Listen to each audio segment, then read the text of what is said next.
Bitcoiners, pre-coiners, no coiners, Swan Force members, welcome to Swan Lounge, a weekly show in which you get to hang out with the Swan team and some of our friends from the incredibly exciting world of Bitcoin. Now, before we dive in, as always, we are giving away Jan Pritzker's book, Inventing Bitcoin, for free in an effort to spread Bitcoin knowledge. And actually, for today's show, I should note, we also have it in Spanish, Inventamos Bitcoin. Reach out to us and we can get that to you. We're happy to spread the good word about Bitcoin in every language that we possibly can. You can go to swanbitcoin.com/free book to claim your copy. We have it in 3 different ebook formats and MP3 read by our friend Guy Swan over at Bitcoin Audible. All we ask is that you pay it forward by sharing the book with at least 3 friends and family or more, preferably more. Share it with everybody. Inventing Bitcoin is the book I send to literally everyone who is new to Bitcoin and looking to get started. It's short, it's easy to understand, and you come away understanding not only how Bitcoin works, but also why Bitcoin is so important, which is something we're going to definitely get into on today's show. And to all the Swan Force members out there, remember to look in your referral dashboard where you'll find a link you can use to send the free book offer while still getting the referral credit. Get paid to recruit new Bitcoiners, folks. And if you're not signed up for Swan Force yet, Swan Force, we've got a great referral program that, like I said, will let you get paid to recruit new Bitcoiners, and you can join no matter what country you're in, even if you can't sign up for Swan here in the United States. Go to swanbitcoin.com/enlist to get started. You'll earn 25% of Swan's fees on their purchases for 3 years, and your referral will get $10 of Bitcoin when they open an account with Swan. I'd also like to welcome anyone who is new to the show and to Swan. What is Swan Bitcoin? Quite simply, Swan is the best way to accumulate Bitcoin with automatic recurring buys, instant buys, and wires up to $10 million. We have the lowest fees in the industry for our services, up to 80% lower than Coinbase and up to 50% lower than Cash App. Stop wasting your money on fees. Stack those sats, people. And we have incredibly fast onboarding. Go from 0 to Bitcoin in as little as 5 minutes.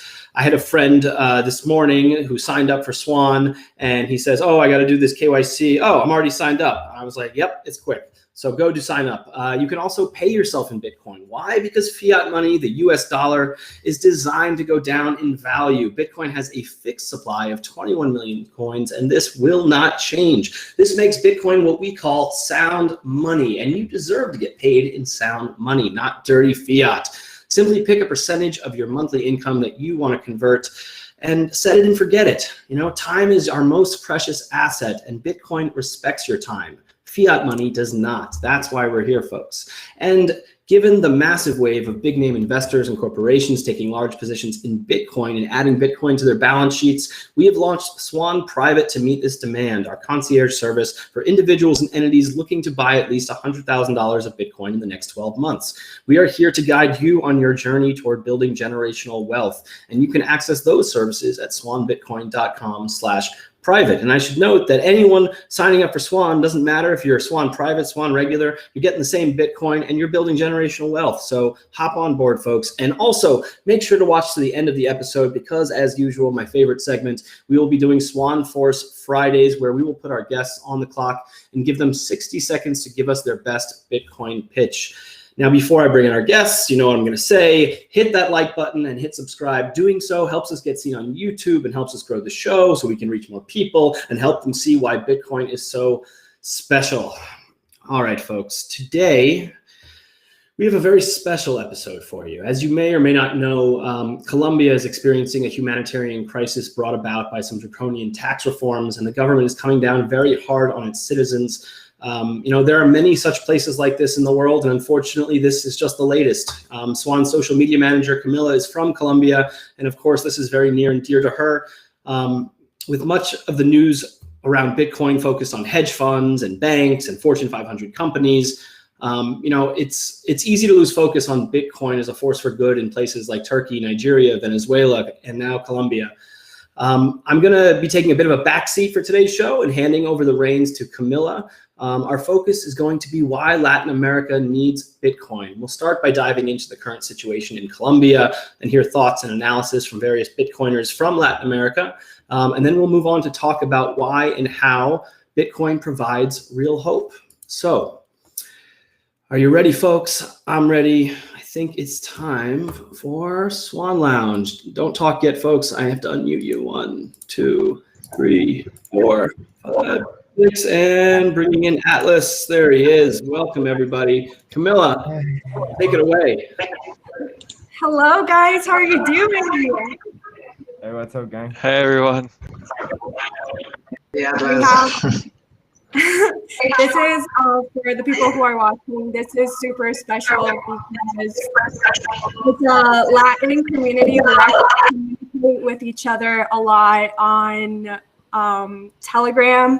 We talk with each other a lot on Clubhouse, and it's very important to have these conversations. I love hearing these guys, all of the people that you see here, and I'm gonna let them introduce themselves.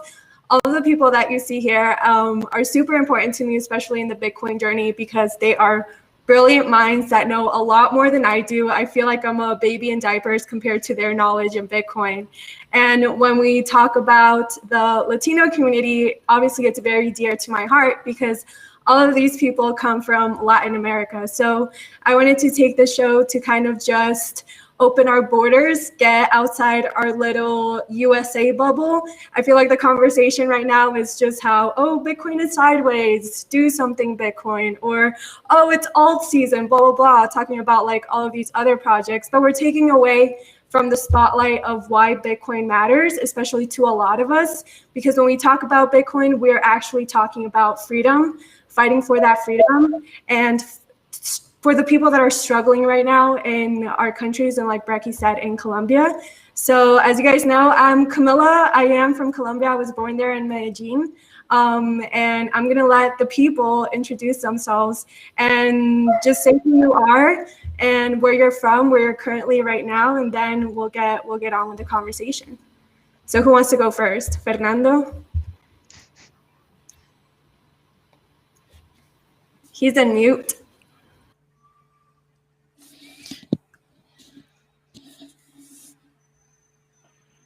Okay, sorry. I put off my mic. So do you listen me now? Yes, we're hearing you. Yes. Okay, yes. Thank you. So perfect. My name is Fernando Medina. I am Peruvian. I live in São Paulo, Brazil. So I don't know if I have a point of view of Bitcoin and in our region. So sorry, I don't understand if just I need to present me or I can speak about my point of view just now. What do you prefer? We can just introduce ourselves and then kind of get into the deep, heavy conversation of what's going on. So we have Fernando from Peru. So yeah, guys, thank you. The connection of everyone around the world is super different. We're like in Dubai, in Brazil, in Colombia. So thank you for bearing with us. Eric, if you want to go next. Sure. Eric Rodriguez, Ecuatoriano. I live here in the United States, and I had opportunity also to live a few years in Ecuador. So looking forward to the conversation today. Awesome. Koti.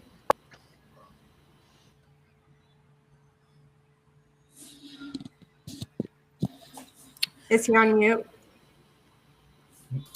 No. Yes, he is. Sorry about that. Go for it, Koti. Hello, can you hear me? Okay, so I'm from Venezuela. I'm here right now in Dubai. So it's almost Saturday here, basically. And I'm new to this, like, you know, on these live streams in English. So thank you. Koti, since you're in the future, can you tell us what the future Bitcoin price is? It's going to be below 60K for a little bit longer. So just That's amazing. Hold on tight there, huh? Excellent. We can go down to Eduardo. Thank you, Camila. Hey, guys. Eduardo Gomez. I'm the customer support manager for Purse.io, a crypto startup that lets people buy stuff on Amazon with Bitcoin. I've been part of the community since 2015. I'm very proud to be here with you all, so thank you for the invitation. I am Venezuelan as well. I currently live in Argentina. Very cool. Crypto Bastardo. ¿Qué tal? Hello, guys. I'm Javier Bastardo. I'm living in Caracas. I'm from Caracas, and I work as a content creator and also helping Swan to be the better place to buy Bitcoin. And really, it's really great to me to have you all here, since we all have chatted in the past about Bitcoin, but this time and around the topic that we are going to talk today, I think that it will be a really nice convo today. Thanks. Thank Thank you. you. And Atlas, the rebel of Bitcoin Twitter, as I like to call him. You already know who I am. I'm from Colombia. I'm not gonna tell you where I am right now, but I'm from Colombia and I'm in Colombia. So yeah. I guess you just keep inviting me because I'm your friend. Yeah, he's my Colombian Bitcoin friend and one of my favorite Bitcoiners. So of course we had to have him here.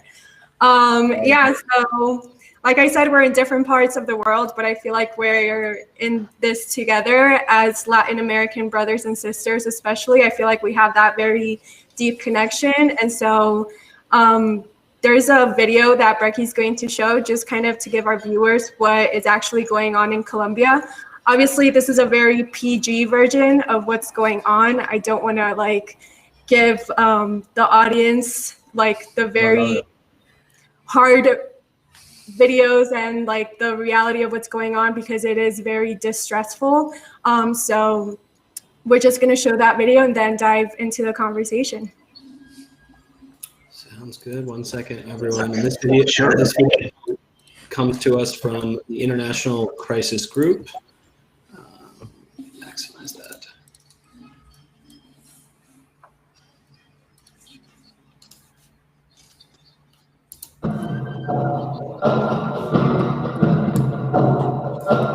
Colombia has awoken from a night of tremendous violence in various of its major cities, but above all in its third largest urban centre of Cali.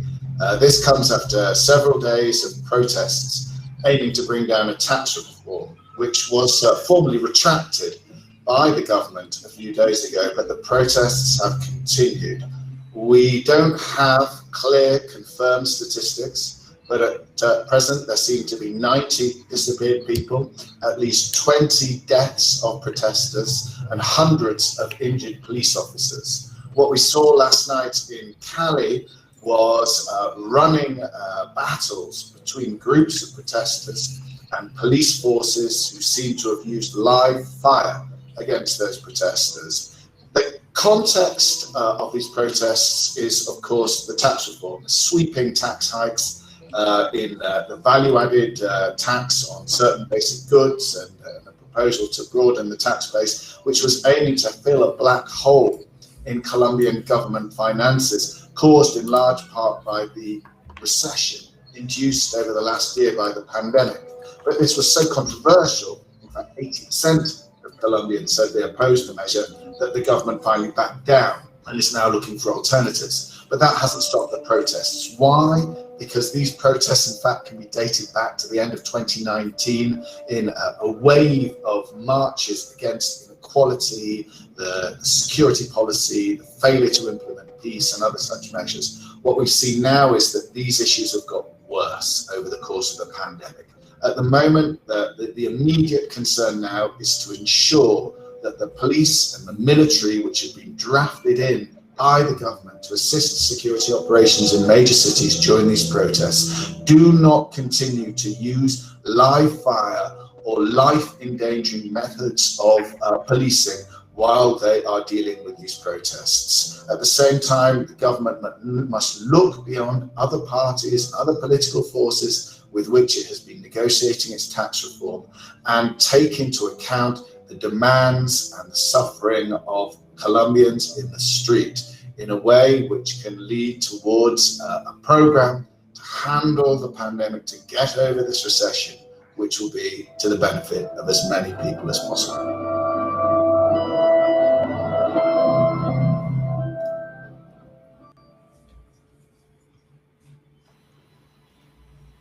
Thank you for that, Berkey. Yeah, so just want to give a very quick overview of what's going on. On April 28, 2021, Colombians took the streets to protest the unpopular tax reform that was proposed and pushed by the president, President Duque. The reform is really unpopular because in a move to balance the economy, the government is pushing to tax basic foods such as eggs, rice, meats, milk, and fish during a time where the average Colombian is struggling to get by, to eat, and to survive. These costs of items are expected to rise 5 to 10%. There is also a lot of belief that Colombia right now is in the wrong path due to its government, and people are very unhappy about the corruption, unemployment, and the inequality, and they feel the politicians are very out of touch with what's really going on with citizens. So in an interview with the Minister of Finance, Alberto Carrasquilla, he thought that a dozen eggs cost around 1,800 pesos, when a dozen eggs cost at least 5,000 and averages around 7,000 pesos. So we have a lot of corruption, inequality, and the government does not seem to be responding to the calls. If people are going to the streets to protest, they are basically saying, I am willing to die for this cause because there is so much brutality going on. And people know that if they go down the streets right now, there's a possibility that they're not going to be able to come home. So I feel like this is a very important subject to talk about because this is reality right now. This is a world where Bitcoin exists right now. And it's just very important to talk about why Bitcoin is important. But I first wanted to ask you guys, how did we get here? Anyone can jump in. Okay, maybe I will go first. Oh, so sorry, Fernando. Go ahead. Okay, yes, I have a view. I have a libertarian view about this. I think that the growing presence of Bitcoin in the region is a symptom that people here is or are searching economic freedom. We have a history of dictators here, sequestering people, capitals, banks, paying companies, homes. You know, also the decentralized information that is feature of Bitcoin is also possible to apply to a news as well as getting of people. Before, people who thought that the government was useless had no way to express their point of view. Many of us believe that we are the minority since the media always supported the state in a way or another. In this sense, people today can join groups like Telegram or Signal, even WhatsApp. A result of this, that we are not few, we are probably the silent majority that does not consume news from television, does not buy the newspapers. We could say that it's a new market and Bitcoin is perfect to meet our economic demand. It is important to emphasize that these events in Colombia as well in Chile are usually carried out by people who are unhappy with the government. But the politician left do this easy in the media, always appropriates these events and capitalizes better the acts to protest. Well, this is what I think in sense this movement. I guess Bitcoin is a very nice tool for us in Argentina, Venezuela, here in Brazil too. Well said. I think generally speaking, we all Latin American countries kind of have suffered the same hardships. This is one of the, I think this is one of the few regions of the world where things tend to happen at the same time everywhere. And this is a region of the world that have, in general, suffered the same kind of hardships. I'm specifically talking about things like dictatorships. So in the region, we have had like communist dictatorships, hard wing, extreme right wing dictatorships. So in general, what we have seen is just basically a destruction of freedoms, of citizens' freedoms, all across the board. And right now, we have Bitcoin, right? We have Bitcoin. Bitcoin is a great tool to basically circumvent your own government. And there's no better time in history than today with Bitcoin to take sovereignty of your personal finance. So that's basically my view. Specifically talking about what's happening in Colombia, I think what we're seeing is in other parts of the world, obviously more developed countries like in Germany, instead of raising taxes, they're lowering them, and that shows that what we have here in Latin America is a disease. Our governments are a disease. They don't know how to effectively do economic policy. They don't know how to reduce the state instead of spending. Instead of raising taxes, why don't you spend less money? So why don't transform the state to be more efficient? Those are the kind of measures and actions that our governments here in Latin America, they never take. It's happening here in Argentina as well. Instead of lowering taxes, what they're doing is just increasing them overall. And the state is bigger than ever. And the state here in Argentina employs millions and millions of people. So it's very sad. It's very sad to see.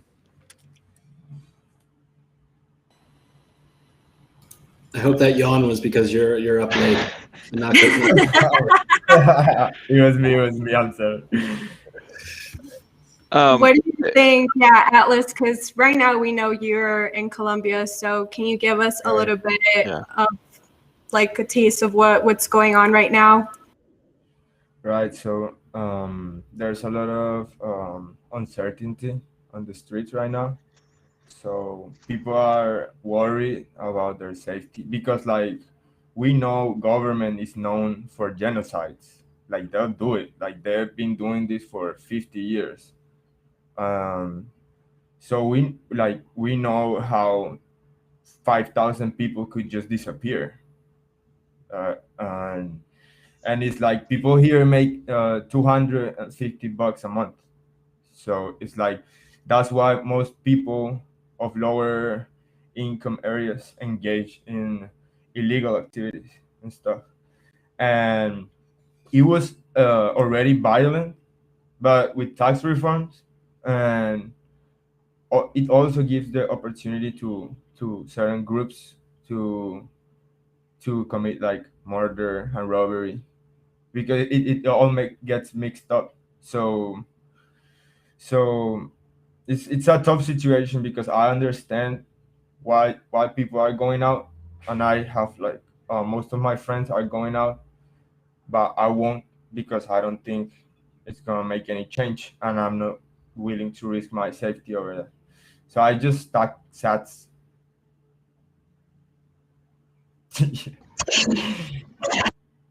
Yeah. Well, Atlas, you're doing great, actually. Let me tell you, don't. I mean, like, there is no need to risk yourself on it.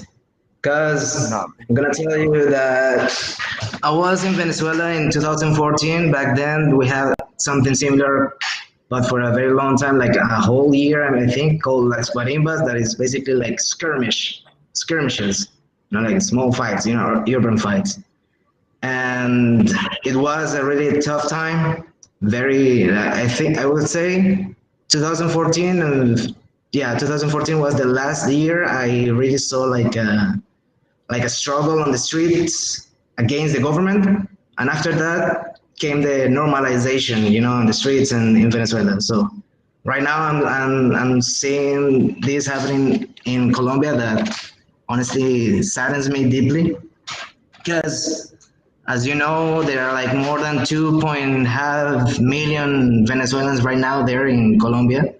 So imagine, like going out of a country like mine or ours, like, and then having to face these struggles plus the pandemics.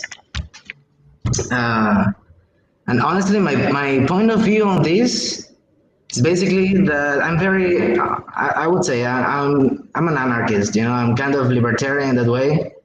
I don't believe in like I want to live in anarchy right now because we need to progress towards that. I don't think it will happen. Maybe with Bitcoin, we don't know. But the thing is, I part from the point of view that governments they're like mafia, you know, like criminal organizations. You know? Like they take care of you, but if you pay your share, you know, like the taxes, they call it taxes. So always when there are like raising taxes for everybody like who's listening, I just want to say that I was studying sociology back then in Venezuela, so I kind of know about like these kind of social issues and read a lot about all this in the region. Eduardo was saying something that this region is basically all our countries share the same problems. Like in our countries happens everything at the same time. You know, like the same problems everywhere. Like what happens in Venezuela happens in Colombia and Argentina and Chile, everything at the same time. And that's not a coincidence, especially for Fernando that he's living there. Fernando Medina, he's living in Sao Paulo. And in Sao Paulo, there is something very famous called the Sao Paulo Forum. It's like the forum in Davos, but you know the communistic one in Latin America. And they organize this kind of stuff. They organize this kind of stuff since the 80s because they wanted to basically establish Soviet Union, the Latin America Soviet Union. So my only real concern was, besides people losing their lives and going out on strike and so on, that of course is awful. My real concern here is all this will be used by the other side of the political spectrum there in Colombia as a way for them to win the next elections. And that's even worse. It's like people say like, no, the right wing is bad. Look, I don't. The right wing in Latin America is basically socialistic as well. It's just they allow more freedoms in the economical side, but for me, the real divide is socialists against libertarians or people who want free markets or free trading. So the problem is like now this is gonna be used as this government is bad. You know, they are real. They are thugs. They are the bad people, and the left in Colombia. They are very fond of my government. By the way, they're gonna use this as a way of taking power, let's say. And something that I've learned in Venezuela is that if people hate right-wing governments, well, once the left-wing governments make the revolutions, things are even worse and normalized, to say the least. Can I jump in real quick? Yeah, go ahead. Yeah, I just wanted to clarify something Camila said earlier about like the tax reform. She forgot to mention what really gets into people's nerves is that in Colombia you classify people by the economic strata, right? So it's like zones. So you got zone 0, 1, 2, all the way to 6, right? And like the poorest zones from 0 to 3, they shouldn't pay like as much taxes as the upper classes. But now you got a 19% increase in all water, energy, and gas. So that's the biggest like punch to the people.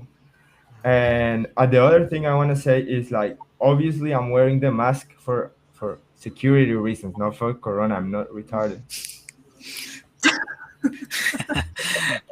I already defended your position in the YouTube chat, people were asking about your mask. I told them it was OPSEC. No, not virtue signaling. Yeah, and we want to like focus on the conversation of what we're talking about, not what we're wearing. You know, I think something super important of what you guys were saying about people not knowing, like they like the left, they like the right, they basically have no choice, right? In their mind, we know that they have a choice and that they have a way of opting out. These people don't know it yet. What happens in our countries, especially in Colombia, when you go through elections, is that these votes are basically bought. And when you have so many people that are forgotten in rural areas, people that don't have any money, what these politicians do is that they go to these cities and they say, for example, hey, if you have my vote, I'll give you $5. And to these people, $5 are a huge deal. It's like a life-changing thing. So the corruption behind the political system going on right now is the absolute worst. Like, people think they have it bad here in America, and in Latin American countries it's completely worse, because these are groups of people that are completely forgotten and abandoned by the government, where they're supposed to trust these governments and third parties to be able to help them out. And at the end of the day, what the government does is that they take all of the money, they take money from their people and never give back to these people that chose them. So this is where like the corruption starts to come in, and it's very disheartening, and people just don't know what to do. And what you're starting to see is younger groups of people that are basically had enough, and they say, you know, my parents may have put up with this, my grandparents may have put up with this, but I'm willing to go fight in the streets to say that, you know, we've had enough. So that's basically what I want to say. I think what Camila said is very true. I think that's another thing that pretty much repeats all across the board in Latin America. These governments, whatever their specific political position, you know, whether it be right or left, what they mostly want down here in Latin America is to have a clientele. You know, it's a political system where the government, the state, is almighty, and the citizen has to depend on the government, and that's usually what they do around here. Yeah, and Camila, if I could just add my 2 cents on this, right, which I thought was really interesting in the video that was shared early on, right, was the role that COVID has had, right, and as someone that works in the tech industry, I think COVID has had several roles, right. One, it has kind of opened up our eyes to a lot of the challenges and inequalities that we have, not only in our countries but in our communities, right, and I think that has just blown up, especially in our countries. Like our Latin America countries. And I think the other role that's had, it's that it has accelerated, right, the adoption of digital of digital technologies, right, which is where I think the role that Bitcoin has as well. As I was, you know, doing some extra work for today's conversation and reflecting back on what we lived through in the 90s in Ecuador, it's like just history repeating itself. And that sense of desperation that was in the country at that time was exactly that, was that at that time there was a sense of there was no alternative, right? And so that's what gives me that encouragement for us to have this conversation today, is that we are now living in a very different world than we were in the 90s or in the early 2000s, right? There are different resources, there are different ways for us to connect, but also different ways for us to educate ourselves about the different resources our communities could have. So I don't want to take too much time because I want to also hear from Javier, but just wanted to add those 2 cents from my perspective.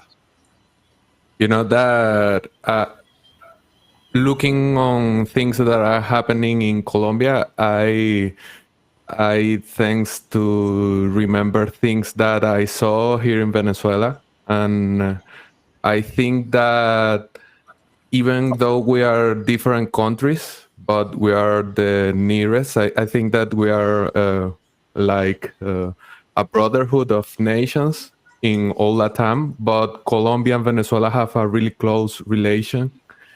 So it is really hard to see that they are following our destruction path.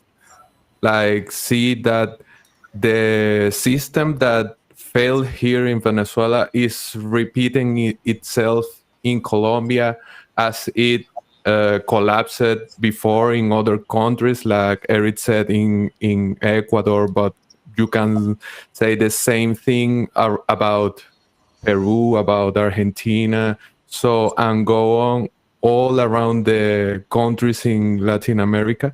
And it is as like we don't really learn anything about what is happening in our neighbor countries. So, or are we not looking at how difficult things are going when you let the state take all the power and make the citizen little and little and every time more little than before?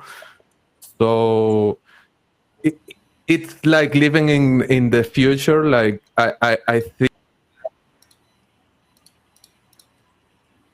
I see people struggling, and I see many people suffering because of the destruction of the economy or the destruction of the institutions of the country. And when you saw times as this, as Atlas said, that you don't have certains, you are living through a disaster in the streets. Like how you can be cool in a country that have these kind of situations, and seeing this process repeating and repeating again in Latin America make me wonder, like, we have a chance to break the chain and stop repeating these things, because this time we have Bitcoin, and this time we can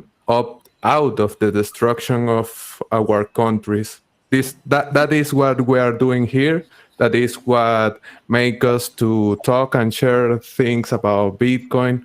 That's why we are bullish on Bitcoin, and we can stay positive even in the destruction of our countries, even with the collapsing of fiat systems around the world, because any nation around the world could turn on a new Colombia, a new Venezuela, because it's the fiat system that is collapsing here.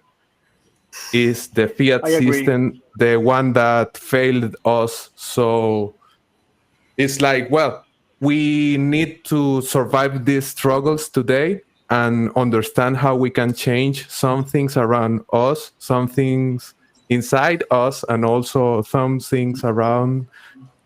And Bitcoin is a really powerful tool to do so. I expect to many Colombians, as in Venezuela, we can see that open their eyes to Bitcoin, not because of the gains and the money and all of that, because of the freedom that it gave you.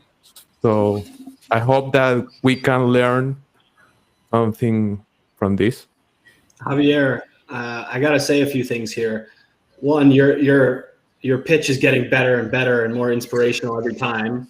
Two, I'm just gonna put it out into the universe. Javier for president of Venezuela. I said it here first.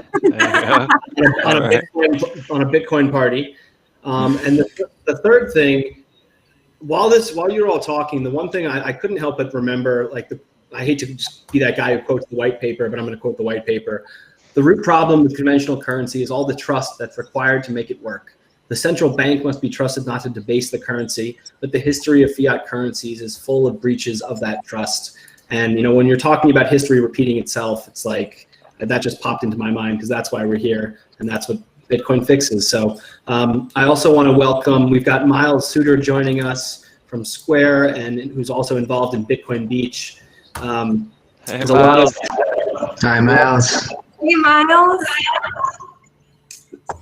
There's a lot of heaviness going around right now, but Miles is going to bring us some hope towards the end of the episode, I think. Well, thanks for having me, and sorry for being late during a bull market. It's every single day is quite busy, but super happy to be here. No worries. Thanks for being here. All right, I totally derailed the conversation. Who wants to follow Javier's amazing speech just now? I mean, I just want to say it's. Oh, sorry. Who was going to talk? No problem. You can. No Okay, problem. I just wanted to say real quick, like that's the whole point of why Bitcoin gives us hope, because we're taking away the trust, the false sense of trust that we have in this government and putting it back into our own hands, right? If we have a society where we have Bitcoin, we're taking that power back. Like there's no way that anyone can steal from us. The people that work, because that's the beautiful thing about these Latin American countries. The people that work do it with so much joy and so much pleasure, just with the idea that, you know, I'm providing for myself and for my family in order for us to thrive and to survive. What's going on with the current fiat currencies, not only in the US, but in Colombia, is that they're not giving the opportunity for people to dream and to hope for a better future. All they can think about is survival, survival, survival. Am I going to have enough to eat tonight or tomorrow for the rest of the families? So why I'm so hopeful about Bitcoin is that it's taking that power back. It's bringing back value to the money that they're busting their butts off every single day. And it's really hard work, like what these people go through. So taking that power back, that money back, and to be able to think, holy crap, I don't only have enough to eat for tonight, but this is probably something that's going to help my generations to come. You know, the people in our countries don't have that mentality to think way into the future because they just don't have that choice. So this is why Bitcoin is so important, because you're taking that trust away, you're giving that power back to the people, and you're giving them the opportunity to see their potential and to dream for a better future, which is the reason why so many of us Hispanics come to the United States. The reason why we leave our families behind is because we're looking for a better future and for a way out to have an easier life, not only for ourselves, but for our families. And I just really want a world where that doesn't have to happen anymore, because all of our countries are so beautiful. They have so much to provide. The culture, the people are just absolutely amazing. There's no reason why people have to leave their native land in hopes of finding a better future, because that separates families, that separates, you know, communities, and there's just so much potential, and I'm super passionate about this. But Miles, go ahead, take the mic. I just had to rant that little bit. No, that was beautiful, and I could feel the hair standing up on my arms as you were speaking. I saw a question in the chat on what are your thoughts on Bitcoin Beach. I'm happy to talk a little bit about what's going on down there, but I'm actually I want to give a shout out to all of you here, because y'all are on the ground all the time, living this life and fighting for the future of your countries. So I just wanted to acknowledge that out the gates. I spent a number of months in 2020. I actually went down first at the end of October down to Bitcoin Beach. I had first heard of it over the summer, but it was this experiment to try to get a circular economy going in the small town in El Salvador. It's a small beach town called El Zonte, and the goal was to get all the merchants accepting Bitcoin, whether the nicest hotel or the lady selling pupusas on the street. And all of this is powered in Bitcoin. I've honestly never, like when the lightning torch was going on a couple of years ago, and people were kind of using it for the first time, even I, who had like played around with it, I was kind of like, this is so complicated, you know? Like, what do you mean I need inbound capacity? And it felt really difficult and not ready for mainstream adoption. Being down in El Zonte for the last, I mean, I wasn't there full 6 straight months, but I popped home a little bit. But in those 6 months, watching the Lightning adoption grow and just the ease of use of it was really, really inspiring, and makes me so excited about the future.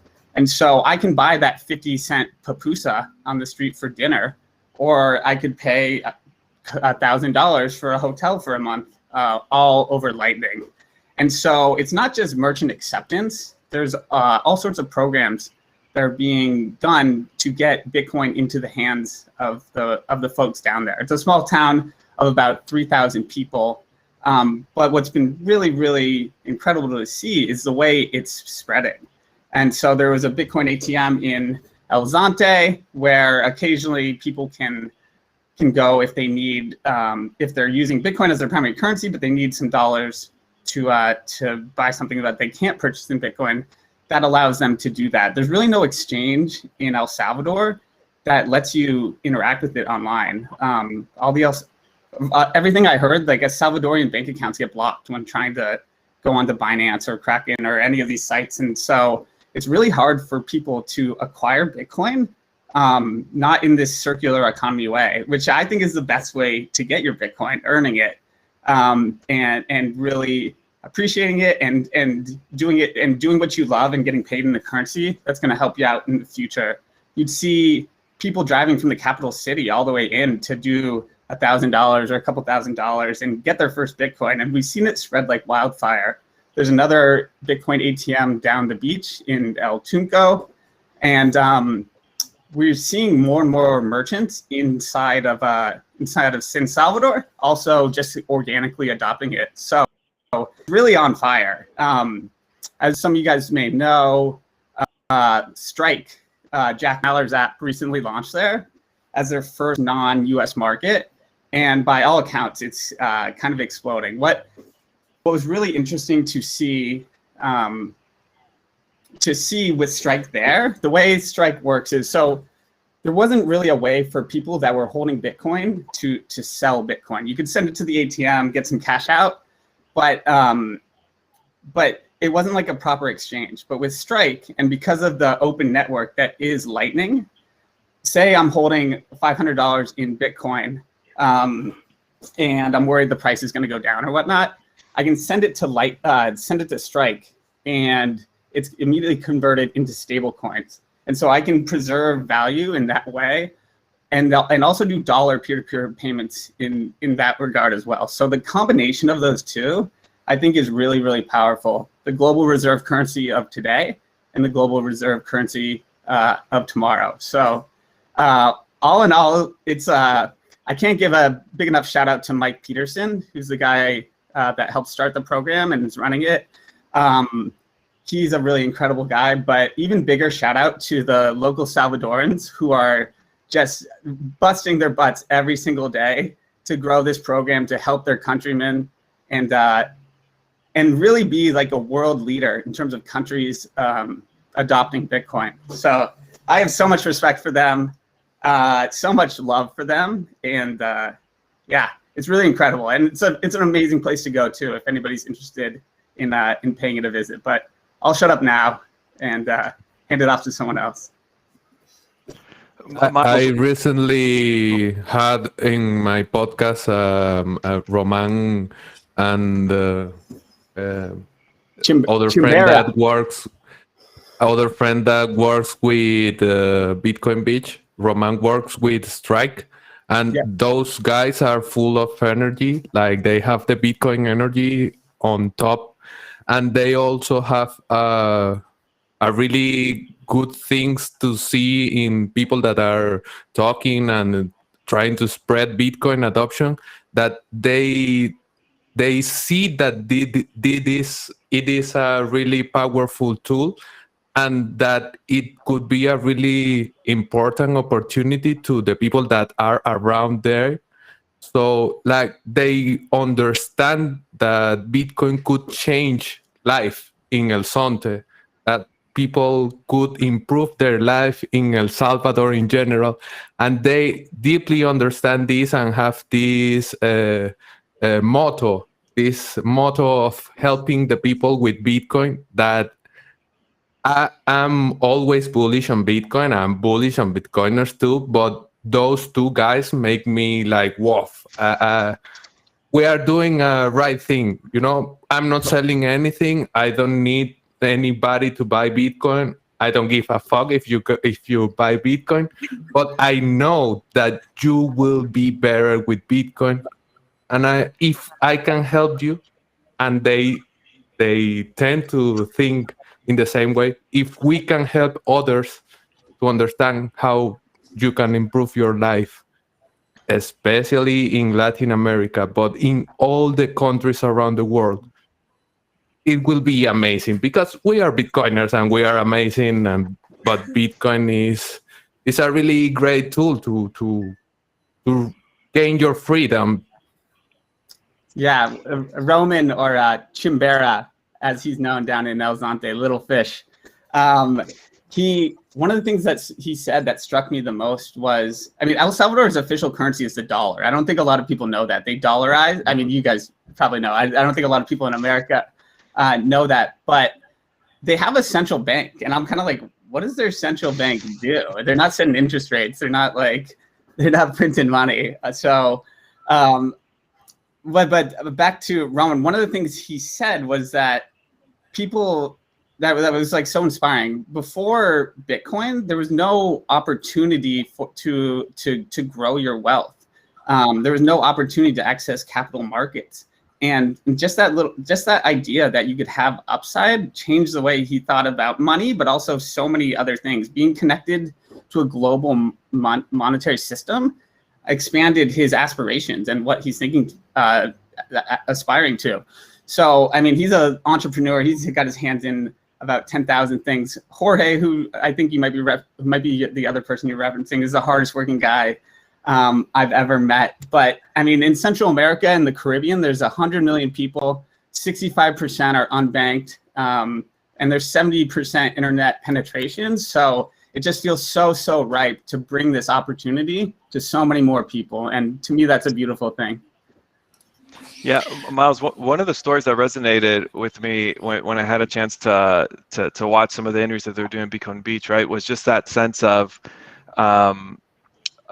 their work being not only valued, but having a longevity into the work that they're putting in, right? And that definitely resonated. I think it resonates with all of us because we all have un papá, una mamá, un tío, una tía, right? That works their butt off and just genuinely just wants to make the life better for their family, and just seeing that sense of hope and the communities that was building out just was inspirational to see, and also very similar to Salvador. Ecuador is also dollarized, and what we saw in this past 2020 and early 2021, like all the money printing that happened, that currency was essentially debased, and the country's never received even 1 penny, right, of the money printing, right? So it's also understanding the dynamics of all the challenges that our currency systems have all over Latin America.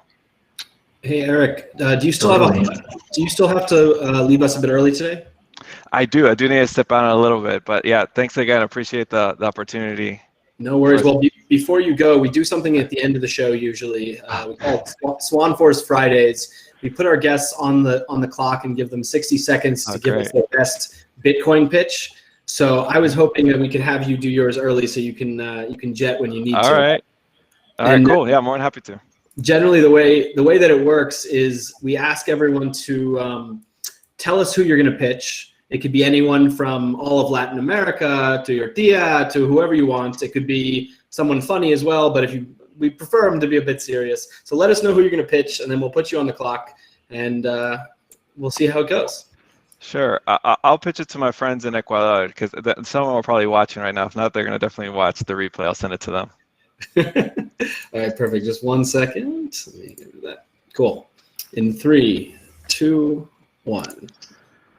Okay. To my fellow friends, right, that we all were children of the 90s and had a chance to, unfortunately, experience the challenges that our economies had in Ecuador in the 1990s. And with the amount of confidence that we had put in the banking system, that confidence was abused. And what's come out of that is the current economic and challenging policies that we have today.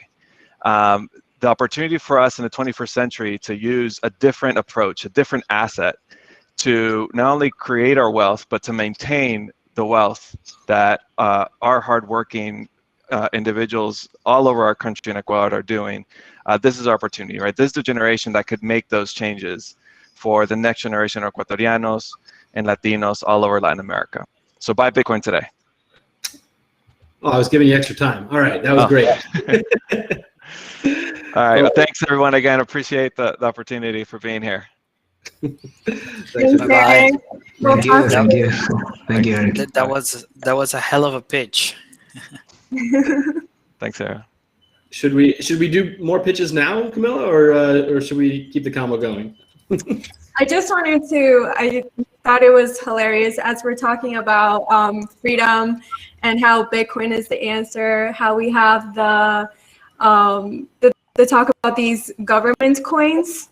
I don't know if you guys saw the news, but basically they're saying these gov coins are the new incarnation of money. They promise to make finance work better, but also shift power from individuals to the state, alter geopolitics, and change how capital is allocated. They are to be treated with optimism and humility. I just wanted to get your guys' take on this statement based on government coins. I think Basically, it's that's Fiat 2.0. yeah, exactly. If we like right now, Miles said, about 56% of Latin America is unbanked. So what is going to improve under this new system? What is the state going to provide that private enterprise can do better? If private enterprises have failed us all over Latin America with a huge amount of people that are unbanked, how is it going to be any better if politicians and central bankers are going to be in charge of that? That's not a very bright future, in my opinion. Sure. Of course not. The only thing that they can provide is a better surveillance system, and like better capital controls and a more effective way to inflate the way they want it. Like probably in a Dogecoin kind of style, 13 million per day, maybe like bolivares per day, like or billions per day. So I have a pretty good let's say idea about like what we represent as Bitcoiners today, facing like, for example, the central banks, because we have to be clear about the thing that we are against this model. Okay, we are here like to change the paradigm. I'm not saying like to battle, to fight like in a war, like like with weapons, but with your own value. Like for me, what Bitcoin brings to the world is the possibility for people not only in Latin America, East Asia, Africa, but also people in Europe, Western Europe, and in the US that finally, like protect the value you create through your work. Of course, in our countries, in our areas, like like Latin America, it's even more valuable because we have suffered even more the hits from the central banks, like debasing our currencies and basically destroying. What's really pissed me off, like all these years since I left Venezuela, is like when you're in a country like Venezuela, that your currency goes away. When I was in there in 2014, I mean the purchasing power was fading away like in a rate of 30% per day. So basically, you went out to buy bread, and when you get to the store, you couldn't make it because the bills you already had in your hands was not enough. Just in the very same day. So then currently I'm here in Dubai for the ones who are joining now. Like I'm coming here, and basically this country, the central bank here, it's dollarized, okay? But they don't use dollars. They basically use dollars as a reserve currency, like all the Gulf countries do the same. So it's basically they're backing their currencies on top of the biggest, the godfather of the currencies, that's the US dollar. So you realize that how it's important, like to protect your wealth, because although the dollar is going down, all the rest of the currency are going down just way faster.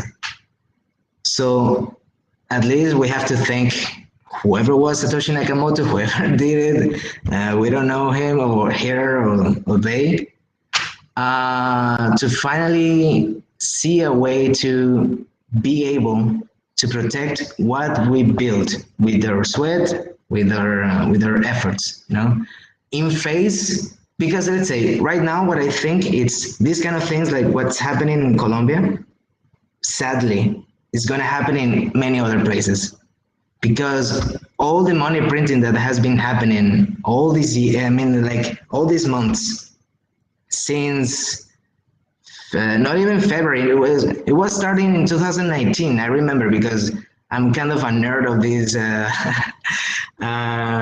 finance stuff.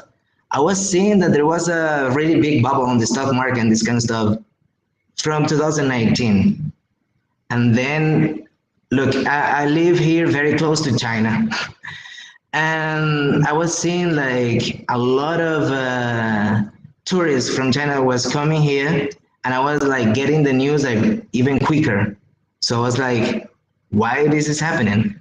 And then suddenly all this media, you know, like let's say mismanagement and let's say fake news, started to spread out. I was like, so why are there still, you know, if it's going to be a pandemic? Because I was looking at the things and it's like, this is going to be a pandemic or what? That was in January, because I work in a hotel, okay, and I was like having it, you know, before my very face. We were having already measures in January, you know, over here. It's like, what's going on? Why they don't close this? And they let it happen. Like, let's say, I don't want to say like a conspiracy guy, but the thing is, there was something going on in 2019, sorry, that there was a really big bubble, and it's pretty, you know, it's such a pretty coincidence that this kind of stuff happened with the pandemics.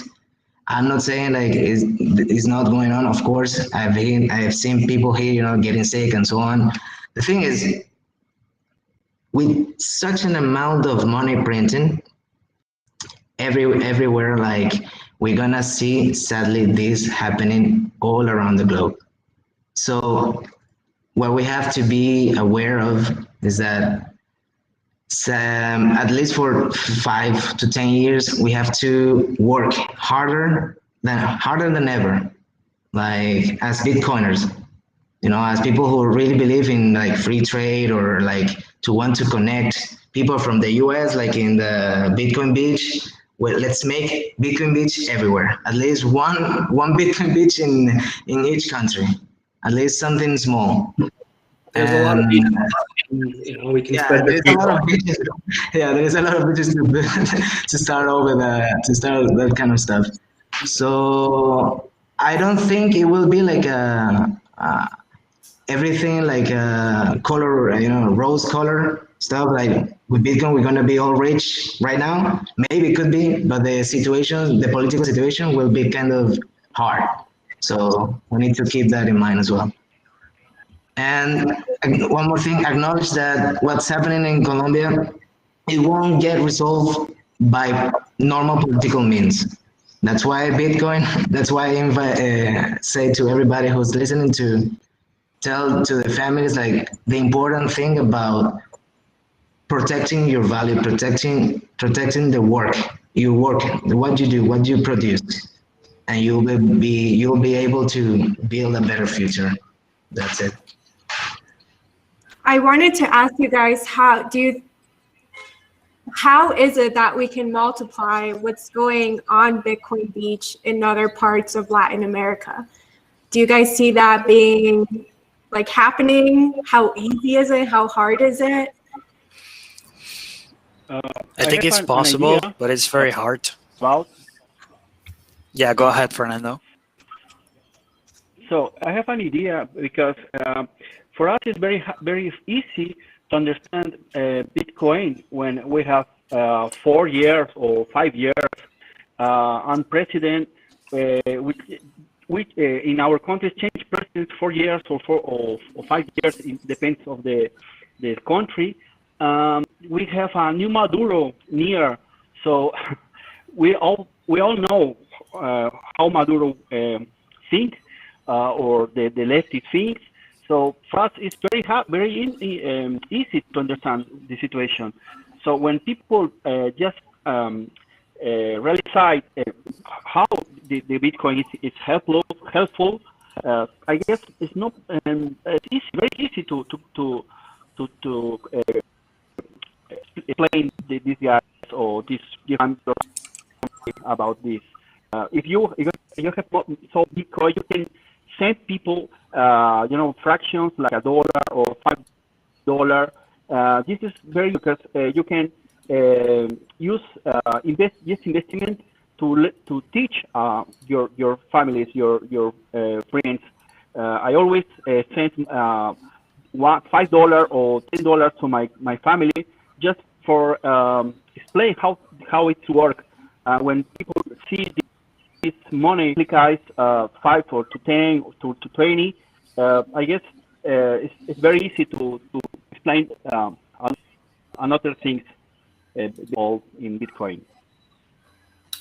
Miles, wanted to ask, how do you think we could replicate what's going on down there? I mean, and not like let's copy Bitcoin Beach, but like how do we encourage more circular economies? How do we get more people, who are earning very little comparatively to the rest of the world to start using Bitcoin and Lightning and doing the work that that Bitcoin Beach has already done? So the great part about Lightning is that you don't need to have a lot of Bitcoin. Like if you only have $300 in savings, or you can, with a small amount that's instantly transferable, it's feeless. There's great potential for payments and savings there as well. In terms of like replicating or doing something similar in other places, I do think there's potential there. What I do think it requires people like Jorge, who work tirelessly on this and who are community leaders, respected by everyone, trusted by everyone, and put in the work to ensure that it's not just about Bitcoin. It's not just about gains. It's about education, and it's about serving your community. That's been a pillar of what they're doing down there. So they've constructed a community center where they teach English lessons, they teach computer classes, and they teach Bitcoin lessons as well. All the materials are bought in Bitcoin. All the workers are paid in Bitcoin. And so in service of building a center for this community, building like a home for this community for people to gather and learn and expand, you're also distributing Bitcoin into that economy. And then when you can spend it ubiquitously, it spreads wildly because it's getting into the hands of more people. And to me, that's been my dream. I think we build a better world the more people that have Bitcoin in their hands. That's why I've been so stoked about what I do at Cash App, because in the US, it's a lot. Our customer base traditionally has been like people that wouldn't be signing up for a Coinbase account or weren't the highest net worth people. But we got Bitcoin into the hands of millions of customers, normal day-to-day Americans, as a result of us offering that. So to me, it's always been a dream job, and I love spreading the word and spreading the mission to more and more people. And it was especially powerful down in Central America. And I do think there's a possibility. I do think it's possible and admirable and a good, like, I think we should try other experiments like this and other flavors of it as well. But I do think that it requires a pillar of the community and passionate people like yourselves who are committed to growing it first on a small scale, and then have it kind of like grow organically like a fungi down the coast and into the capital city. So that's my thoughts on that. I think that one of the key, I was going to say that one of the key components of that success from what you're saying is the education went further than just Bitcoin. It wasn't. They're teaching about computers because we're talking about people that usually live in poverty, people that don't have access to proper education, people that sometimes they have a phone but they haven't seen a desktop computer, or they don't have a laptop. So It's just it's much more work than just teaching people how to use Bitcoin.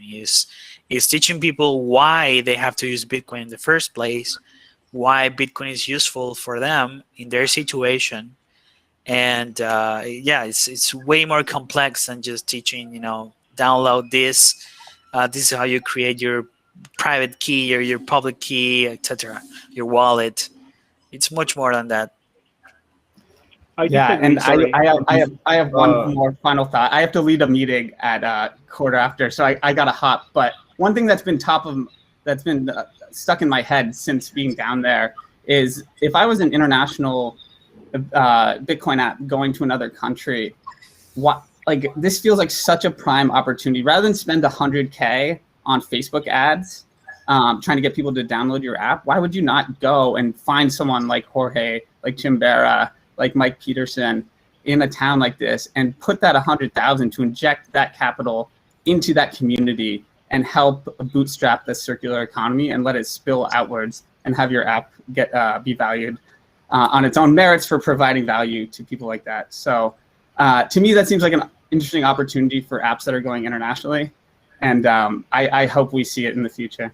I love this. It was so great to chat with all of you. Whoa. I know. I need to go. I need to go. I'm late for a meeting. I'm sorry. Do a 1 minute pitch. I can't. I was pitching Bitcoin Beach for 5 minutes, so I legit have to go. I'm sorry. Thank you so much for having me. Thank you all. You'll have to come back. Thank you so much. I'll be here. Yeah. Take care. Thank you. I asked. So, yes, just a point, a parenthesis, because I know there are a lot of cell phones in South America. I guess there are more cell phones than televisions now. So I guess it's not necessarily a PC or computer to start to be Bitcoiner here. I guess I know a lot of people who doesn't know about any program or anything about the computers, but knows about the cell phone. So I guess the cell phone is a very nice tool to start to learn about Bitcoin. I think it's also amazing. For example, we use in our Telegram group, we've used Lightning through our Telegram group to send each other stats. And we're all in all different parts of the world. And to us, it's just like a fun little experiment, right? To see like, oh, let's see how Lightning works. But in reality, it's true. We can definitely see that potential with just using our cell phone and sending stats to each other to educate people. I love what he said about like that human connection one-on-one. Like if we do have these leaders, for example, Atlas, oh, there he is. I know he's a person that, talks about Bitcoin with his friends and stuff. And I feel like it just takes that one person to actually start the conversation and have the patience and the passion to share all of this information with other people to actually make an impact. So I applaud all of you guys as well also, because I know, like, for example, Crypto Bastardo, with all of the information he puts out on the internet to try to educate people, that's super valuable. Eduardo, I just met you, but you're so well spoken and I can't wait to see more of your work. And Koti, all the way in the other side of the world, he's working on a website in Spanish and in English to give more basic one-on-one Bitcoin education to people. And it's always great to have Fernando always joining the conversation as well on Clubhouse, trying to educate these newcomers about like the miracle that Bitcoin is in the world that we live in today. So I just want to say, yeah. I'm sorry. No, go ahead. Yeah. Go ahead. No, I just wanna say like about the adoption, because I'm not like a technical guy, right? I'm just like a regular Colombian guy. So like for me, what is missing for adoption is like Bitcoiners lack conviction, in the sense like they be saying like invest whatever. Like it's like, no, like you come up to the person and you be like, I got all in Bitcoin, and so should you, because if not, you're getting fucked. So it's like when you pitch it as as an option, it's not an option. So that's what I think we lacking like conviction. We have to show conviction. Like we are Bitcoiners and we have all of our money. It's not like, okay, read 10 books, invest 10%. It ain't gonna work like that. Totally, And totally. another thing is like we don't have like hot chicks. And what I mean by this is it's like social media. It's social media. Like we don't have like uh super hot girls that like talking about Bitcoin with a million followers or whatever. Like we got some. Like it's getting better, but like videos for I don't know people. about We're you, but I getting there. saw We're Mia getting there. Khalifa chilling Dogecoin. No, but So yeah, but that's Dogecoin. That's Dogecoin though, and yeah, and but The thing is, that's the they're whole coming. thing. They're coming. the thing is that the guys had a blast this week because most of the guys in Bitcoin Twitter became very hot girls, and it was kind of scary Yeah, because I I had no started idea that. I who was started real that. or not. Oh yeah. You You started know, that? especially Gigi. Yeah, she looks so pretty. I got I got I got like 100 new followers. All Gigi didn't simps. even have to One change his day. name. It just worked. Yeah, I felt the same. I was like, no, she looks like Gigi. But that's Uh, amazing, and Yeah. that's also part of our meme culture to like try to grab attention. You know, we've seen that the meme culture in Bitcoin has gotten international news as well in news, the laser eyes. So I think you're absolutely right. I think it's just being really strong in our conviction about Bitcoin and believing that Bitcoin is the only solution that we have in order to fix this world, or else we're completely screwed. And just continuing to come up with like those ideas of how do we get the eyes to come to us, like the attention to be on us, not just as individuals. We're just messengers. At the end of the day, we're just messengers trying to get people to get on board with us before it's too late. So love everything that you said, Atlas. Absolutely. There is something about the adoption of Bitcoin that I think that is really contextual, that it's really linked on how fucked your country is. Because if you have money that works and you don't have any problem when spending or saving or anything, you don't will see the potential of something like Bitcoin. You will not see how great is this tool if your money works, if you are like I feel comfortable with the economy around. So this contextual thing how the adoption explodes, it's we have to take that in mind, and also that is also about the context is that maybe you are living in a reality that is harder, that could be really, I don't know, like you could be punished if you are using Bitcoin and if you are trying to move your money freely.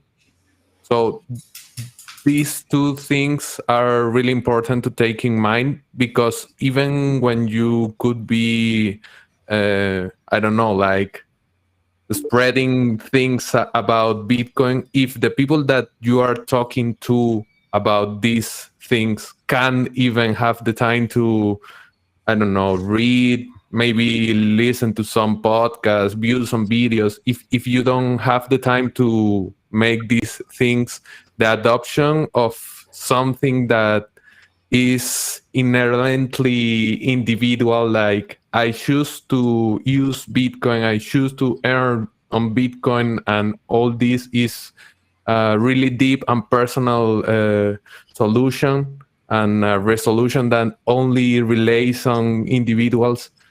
If you don't have the time to understand why it works to you, it is really hard to see a broad adoption. And I think that, as Atlas said, that as we are Bitcoiners right now, we need to be to have conviction on what it means.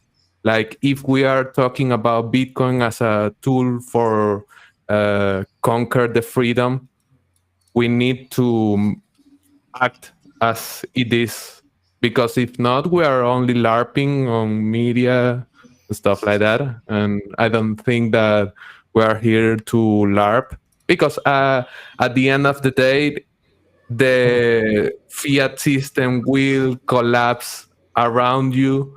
And if you are in the boat, you are safe. Maybe you can help others to jump in the boat and be safe too. The one thing you're 100% right, Javier. The one thing I'll add though is like, even if like we should all do our best to get people in the boat as quickly as we can, 100%. But let's say like for those who miss the boat, I don't think there is really a missing the boat. I think some people might get screwed because they're in a country that is experiencing the collapse faster than others. They might see their savings get wiped out. Those are the people we need to get on board as quickly as possible. But 100 years from now, let's say, if the world is on a Bitcoin standard, like even if you're born with nobody, without a pot to piss in, with no money at all, if you're able to earn Bitcoin, save Bitcoin, and use Bitcoin, that child is better off than the child born today who under a fiat system. So Totally. Yeah. But yeah, let's get them on the lifeboat. sorry about that. No, the thing is, totally, we're gonna be. I mean, sorry, the people who don't get in the boat now. Sorry, Atlas. Go ahead. Yeah, that's what I'm saying. Like most people here, like they're what they're already doing is keeping pesos. So whatever, like just tell them to go all in. Like what's gonna happen? Like nothing. It's okay. Go all in. Whatever. Number go up. Number go up. Like fucking do it. All right, I think this is a great place to dive into our pitches. Koti, you're gonna tell everyone why they should fucking do it. All right, and then we're gonna go to everyone else and do our little pitches. I'm gonna improvise. Yeah, you get the way it works, as I said before, is you tell us who you're going to pitch. We give you a minute. If you're on a roll, sometimes I'll give you more time. But have some fun with it, and do your best. Sure. So this pitching is gonna be for a few friends in Venezuela that's still there, and I'm trying to, we're doing our best to get a business together, because in a Bitcoin beach kind of style, I'm also trying to, get in touch with my people there and like build any kind of business that trying to, as long as we can get like, if we get fiat, the dirty fiat, trying to, use it to convert it into Bitcoin and so on, but kind of building. So yeah, let's do the pitching then. In 3, 2, 1. So to my friends out there in Venezuela who are still not in Bitcoin, but that I've been talking to you all these days, I just want to let you know that you already know what's going on around you. So do you want to keep living in a place that, like you don't have the control over your own money, over your own work, or you want to be in a place that nobody has control over your savings, and you can work on something that will, that will build a better future for your family. Okay, so please just jump right in and let's build something together. That's it. I'm gonna be very straightforward. Thank you. I love it. I was thinking, if you want, we can do them in Spanish. Sorry? I said if we want to do them again, you can do them in Spanish and English if you like as well. Oh, well. No Sure. pressure. No, Se le va a it's okay. salir el acento. No, ningún problema. Okay, cool. Wait, are we doing them again in Spanish or no? Are we just going to do English? Yeah, I can do it. I can do it in Spanish. Okay, bueno. I'll speak with my acento guaireño. Are we getting paid double? Yeah, I'm gonna send you double the stats I was gonna send you. So. Yeah, they're gonna use it. They're gonna use it to pitch people in Miami, but I wouldn't mind it. Bueno. Ándale. Vale, para toda la gente allá querida en Venezuela, mis amigos, de verdad que ya ustedes saben que estamos construyendo poco a poco nuestros negocios, nuestras cosas. Les invito de verdad que se monten en la ola de Bitcoin. Esto no es una inversión, esto es un cambio de paradigma, esto es un cambio completo de nuestra vida. ¿Qué prefieren? ¿Vivir en un lugar donde su poder adquisitivo sea disminuido, sea destruido por unas personas que no les importan? ¿O que prefieren estar en un lugar donde nadie puede controlar sus ahorros y poder construir un futuro mejor? Así de sencillo. Así que si de verdad quieren estar en un lugar mejor, sencillamente móntense conmigo y vamos a construir. Eso es todo. Vamos all in. Vamos con todo. I love that. That was great. Thank you. All right, who's next? Levanta su mano. No volunteers? Since there are no volunteers, I will just go ahead. Also, I'm going to put out an invitation. Sister Maria, if you're watching and you want to come on and do a 1-minute pitch, you're more than welcome. Send me a DM on Twitter. We'll get you on here. Bueno, who are you going to pitch today? I'm going to pitch. I'm going to go in English because I'm going to pitch people who are sleeping very tight and living in, first world countries like the U.S., maybe England, the Great Britain. So yeah, that's the people this pitch is going to go for. All right, in 3, 2, and 1. To all of you people that are hearing this, you may be very happy with the way the fiat system, your current banking system works. You may be very happy living in the economy that you're living in. But let me tell you, inflation is no joke. Hyperinflation is no joke. And it's coming to you one way or another. Because the central banks measures the inflation not in the way it should be. And that's why lumber is going up like 600%.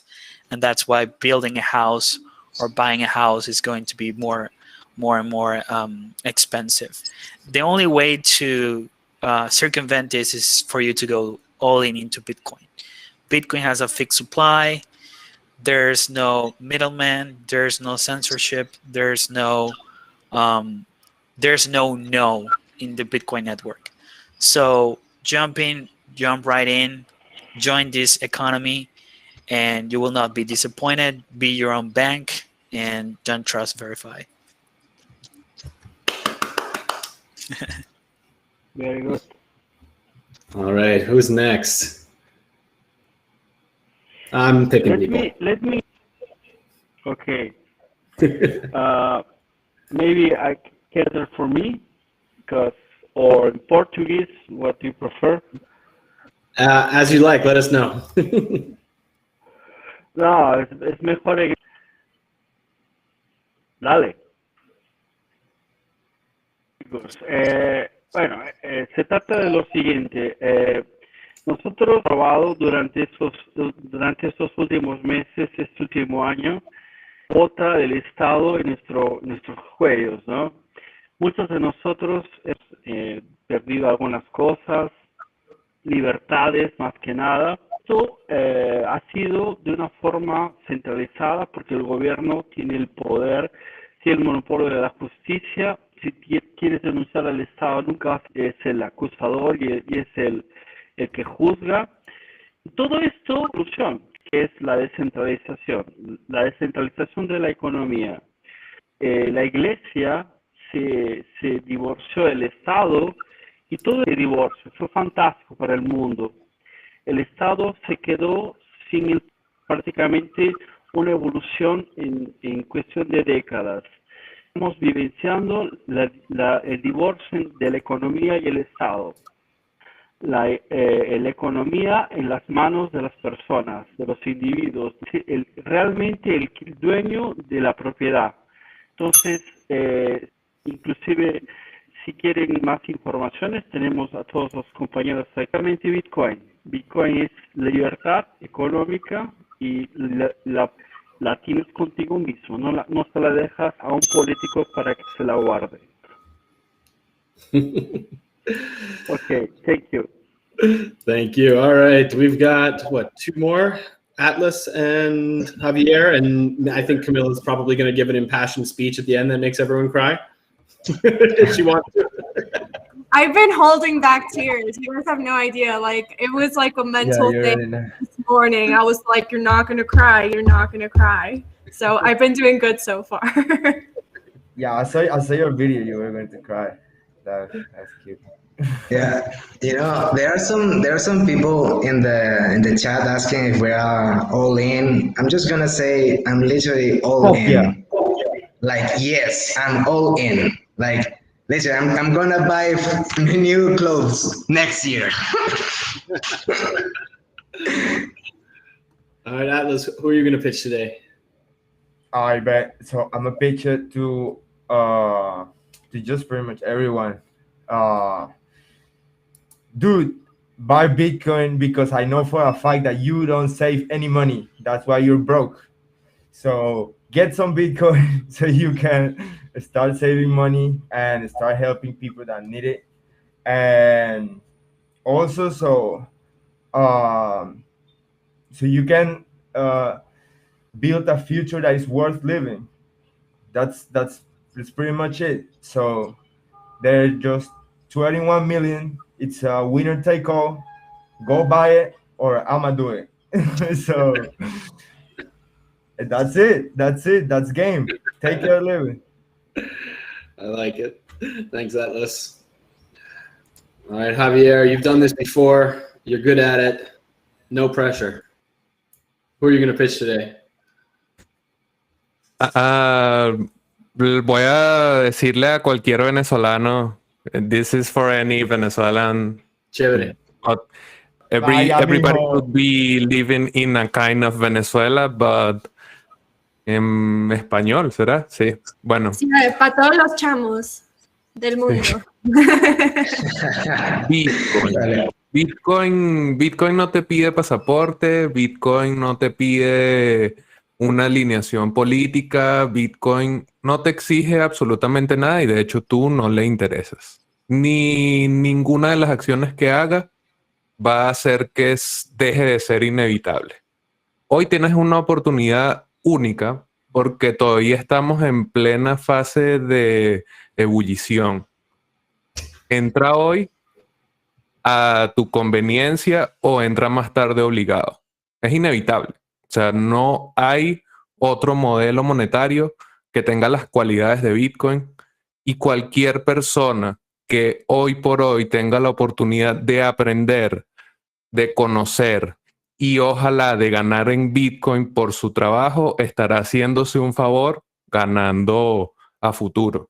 En Venezuela lo estamos viviendo, pero en cualquier otro país puede suceder un desastre como este, así que, bueno, tome sus previsiones y nos vamos a la luna. No. I wish everyone knew Spanish, just so like that's one that we're gonna have to put like little English subtitles. Oh, actually, I'm gonna fix that because hold on a second. We've got, where is it? I'm pretty sure Javier just like said everything he did in his video that's playing on Bitcoin TV. He didn't even come up with anything new. He just said the same shit all over again. Hold on. Copy paste. Give me a second. Oh, where is it? Almost. He just be recycling this shit. Yeah, he is. He's like, I got it on point. Everything is perfect. This is my pitch. I stand by it. While Brecky looks that up, I just want to say to you guys once again, thank you so much for coming in the show. As you all know, you guys are, and I don't care who hears this, but you guys have a very special place in my heart as Bitcoiners. Like I said, you know, the Latino community, we're very tight-knit brothers and sisters. We share a lot of common things in terms of struggles and beliefs, etc. And something that I kept thinking about is that you're right. Whether people don't join right now, us as Bitcoiners, I truly believe that we're the leaders of tomorrow, that we're going to have the capability of creating a better world, a better place, especially when, you know, we have a financial way of doing so. And I'm just really glad to know that you guys have amazing hearts, amazing minds, amazing souls. And that is exactly what our world needs. Leaders that no one has to trust us, but the work that we do comes from the heart, and it's for a better future for everyone. So thank you guys. Thank you, Camila.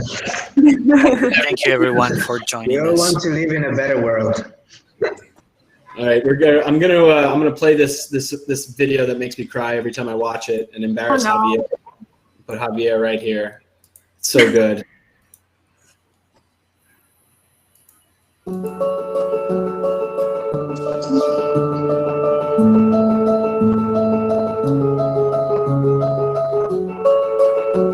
Mi nombre es Javier, pero me puedes llamar José, María, Jesús, Gino o Satoshi. Venezuela es un país lleno de gente buena, pero atraviesa uno de los momentos más tristes de su historia por culpa de unos espíritus. Nosotros, en Satoshi en Venezuela, queremos que todos sepan la buena nueva de Bitcoin como una opción para salir del desastre. Uno a uno, por ti, por nosotros, por nuestro futuro. Apóyanos y disfruta de Bitcoin TV. Woo. All right, I have That's a powerful one. Wow. That was fire, bro. That was fire. Dale, Javier. Congratulations. This is the best video I see. Yeah. So here's the question: who's gonna start Satoshi in Cartagena? I think you need your first franchise. We're gonna expand. Multi-country organization, Javier. It's gonna be called Satoshi LFG. Before Satoshi in Venezuela grows as it is today, because we are a middle known, I don't know, la project. I thought with Bitcoin Miami, and they said exactly this idea. Like, if we can connect with other people, I can send them my playbook. Like, if Michael Saylor opened his playbook, I will open mine too, because it is easy. If you have this invitation to make Satoshi in Peru, Satoshi in Bogota, I don't know, wherever, I will help you to do it, because we are trying to connect with other people that are facing the same problems that we are facing. We are not special because of Bitcoin. We don't have powerful minds and special knowledge. It is only our commitment to use this tool to improve our lives from an individual perspective, but it could be a more broad movement of Bitcoiners. No worries. Like Satoshi and Middle I, East. we're making some stuff for Latin America. It's coming. We got some ideas and shit.